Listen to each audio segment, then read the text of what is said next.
अस्सलाम वालेकुम, my name is Rabia Abuzar. Welcome back my YouTube channel. I hope कि आप सब ठीक ठाक होंगे, जहाँ भी होंगे खुश होंगे।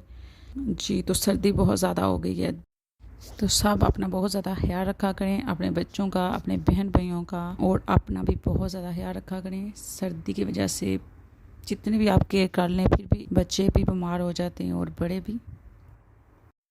इतनी केयर करने के बावजूद भी बच्चे बीमार हो जाते हैं। तो पहले जो मेरी बड़ी बेटी थी अनोशा, उसको बुखार था, तो 2 छुट्टियाँ स्कूल से मैंने इसी तरह करवाई, उसकी थोड़ी केयर कुर की। हालांकि केयर तो बच्चों की रेगुलर होती है, ड्रेस वगैरह डबल होते हैं, सॉक्स वगैरह, मसलन ऑलरेडी आप बच्चों की बहुत ज़्यादा केयर करते हैं, लेकिन फिर भी बच्चे बीमार हो ही जाते हैं। तो अनोशा थोड़ी सी ठीक हुई, उसके बाद फबीहा को 2 दिन से बुखार था, तो मैंने इसे स्कूल से छुट्टी करवाई। मैंने कहा चलें घर में थोड़ी सी रेस्ट वगैरह कर लेगी, तो फिर इसे मेडिसन लेके दी, और उसके बाद फिर ज़बरदस्ती कोई ना कोई चीज़ मैं घर में खिलाती रही, क्योंकि बच्चे जो हैं वो बहुत ज़्यादा तंग आ रहे होते हैं, और जब बीमार होते हैं और ज़्यादा उन्हें बहाना मिल जाता है कि हम बीमार हैं, हमने कुछ खाना नहीं है। फिर मैं इसे तरफ बॉयल करके कुछ ना कुछ नाश्ते में ज़बरदस्ती घर में खिला रही थी, जल्दी से ठीक हो जाए, क्योंकि स्कूल में भी बच्चों को टेस्ट वगैरह हो रहे होते हैं, और स्कूल वाले तो बिल्कुल भी बच्चों को छुट्टी वगैरह नहीं करने दे रहे होते, परमिशन नहीं होती कि बच्चे ज़्यादा छुट्टियां करें, क्योंकि जब टेस्ट होते हैं तो फिर और ज़्यादा सख्ती वो करते हैं। फिर इधर इसकी मैंने मेडिसिन लाई हुई थी, तो मैंने कहा चलें जल्दी से इसको मैं मेडिसिन दूँ, और उसके बाद फिर घर का काम शाम जो रूटीन रेगुलर की होती है, वो काम जो हम रेगुलर करते हैं वो करें। तो मैं इसे मेडिसिन देने की कोशिश कर रही थी, और ये आगे से मुझसे स्पून वगैरह खींच रही थी कि मामा मुझे सिरप ना पिलाए। फिर मैंने कहा चलें सिरप फिर भी बच्चे पी लेते हैं, जो दूसरी मेडिसिन होती है वो नहीं खाते। फिर इसे मैंने इधर बहला बहलो के सिरप दिए। फिर ख़ास तौर पे जब बच्चे बीमार होते हैं, तो जो मदर होती हैं उनका तो सांस ही खुशक हो जाता है, बहुत ज़्यादा टेंशन जो होती है ना मदर की बढ़ जाती है, टेंशन बहुत ज़्यादा, क्योंकि बच्चे जब तक ठीक नहीं होंगे मदर को बहुत ज़्यादा फ़िक्र सी होती है। माएँ जो होती हैं ख़ास तौर पे, बच्चे ठीक होते हैं तो माँ की सांस में सांस आती है, और माँ भी सुकून से फिर के दूसरे काम करती है।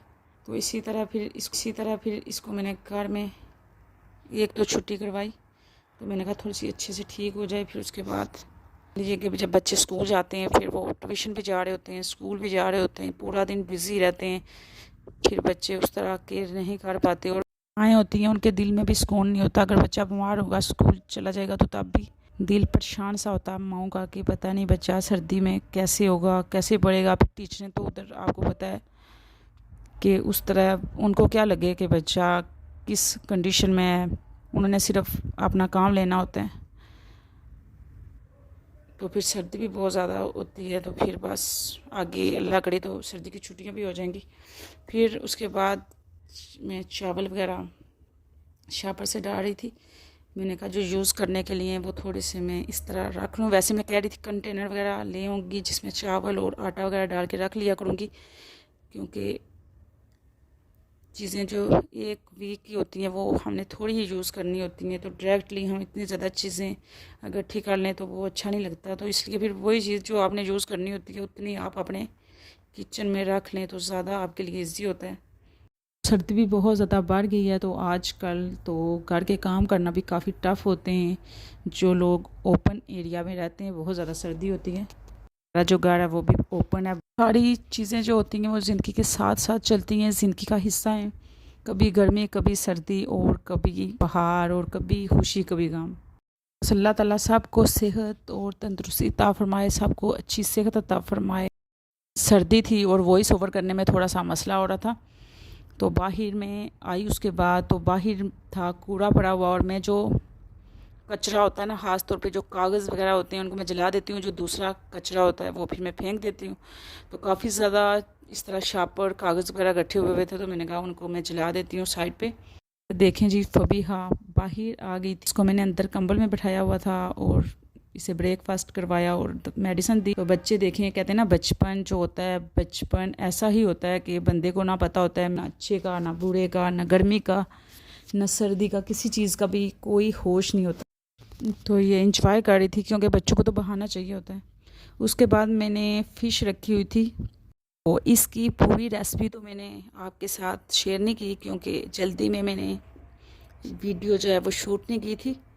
मैंने इसे ओल्ड तरीके से वॉश किया था, जैसे पहले पुराने ज़माने में करते होते थे कि आटा जो होता था ना खुशक को लगा के वॉश करते थे, ऐसे मैंने वॉश किया। उसके बाद मैंने अदरक लहसुन का जो पेस्ट है और लेमन लगा के रख दिया। फिर उसके 5-10 मिनट ऐसे रखा। उसके बाद फिर मैंने इसमें सारे बकाया जो बेसिक मसाले होते हैं, सुरख मिर्च, नमक तो मैंने इसमें नहीं डाला क्योंकि नमक आगे ही बहुत ज़्यादा होता है। अगर आपको ज़रूरत हो तो आप डाल सकते हैं। और बकाया इसमें फ़िश मसाला मेरे पास पड़ा था, वो मैंने इसमें ऐड किया था। बेसन वगैरह ऐड करने के बाद अच्छे से मिक्स करने के बाद 10 से 20 मिनट मैंने इसे रखा। फिर उसके बाद फ्राई किया। बहुत ही मज़े की और बहुत ही टेस्टी बनी थी। अगर आप इस तरह बनाना चाहें तो आप ज़रूर एक बार ट्राई कीजिएगा।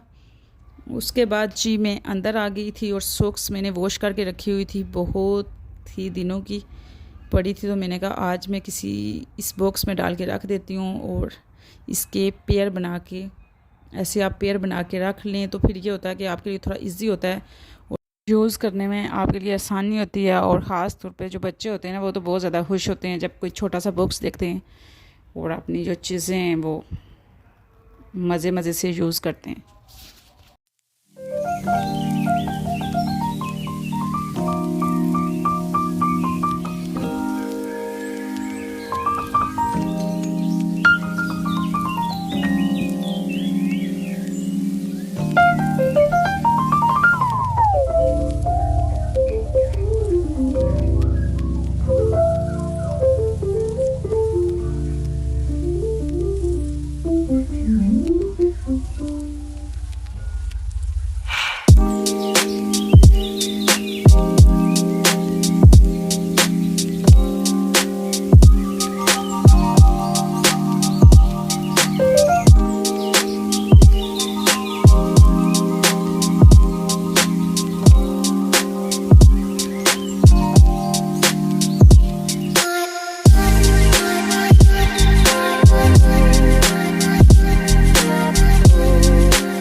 जी तो इस तरह से बॉक्स हमारा रेडी हो चुका था बच्चों के लिए। साड़ी सॉक्स वगैरह अपनी भी मैंने इसके अंदर रख दी थी। उसके बाद मैं फबीहा और नौशा के लिए ऑयल बनाने लगी थी, वो मैं रेमेडी आपके साथ भी शेयर करने जा रही हूँ। अगर आपको ज़रूरत हो तो आप भी ज़रूर ट्राई कीजिएगा। रात भर मैंने मेथी दाने को भिगो के रख दिया था।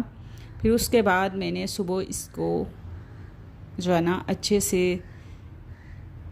इसका जो पानी है वो निकाल लिया था और धूप में थोड़ी देर या आप किसी भी कपड़े में डाल के रख दें। उसके बाद ये जब थोड़ा थोड़ा ड्राई हो जाए उसके बाद आप इसे पाउडर फॉर्म में भी बना सकते हैं या फिर इसे थोड़ा सा हल्का सा पीस लें या इसको कूट लें, जो भी आप अपनी लैंग्वेज में इसको बोलते हैं। तो उसके बाद जी आपने ऑयल लेना है, कोई भी ऑयल। अगर आप 2-3 ऑयल डालना चाहें तो 2-3 ऑयल भी आप इसके अंदर मिक्स कर सकते हैं। लेकिन अगर आपका कोई भी एक ऑयल फेवरेट है, सरसों का है, कोकोनट ऑयल है, कोई भी है, मैंने तो फ़िलहाल सरसों का ही ऑयल यूज़ करती हूँ। तो मैंने इसमें सरसों का ऑयल डाला है और एक अदद मैंने इसके अंदर ऑनियन यानी कि एक प्याज डाल दिया है। बाद मैंने 2-3 लहसुन के चवे डाल दिए। और इस ऑयल के इतने बेनिफिट है ना कि जितना भी बताया जाए इतना कम है। उसके बाद फिर मैंने इसमें मेथी दाना जो है ना ड्राई करके रखा था। मेथी दाना जो होता है वो बहुत ज़्यादा हार्ड होता है, बहुत ज़्यादा सख्त होता है। तो या तो हम इसे पाउडर फॉर्म में यूज़ कर सकते हैं या फिर जिस तरह मैंने आपको बताया है इस तरह आप यूज़ करें तो ज़्यादा बेस्ट है। सिर्फ एक दिन के लिए बनाया है, आप इसे ज़्यादा दिनों के लिए, एक हफ़्ते के लिए या एक मंथ के लिए भी बना के रख सकते हैं। और तमाम ही आपके बालों के मसाइल, अगर आपके बाल बहुत ज़्यादा कम हैं, अगर ग्रोथ नहीं है बालों की या बाल टूटते हैं, जैसे भी हैं, बहुत ज़्यादा इससे मसाइल आपके हल होने वाले हैं। इसके अंदर मैंने विटामिन ई के 2 कैप्सूल ऐड कर लिए हैं। मेरा व्लॉग यहाँ तक था। अपना बहुत ज़्यादा ख्याल रखिएगा। अल्लाह हाफिज़।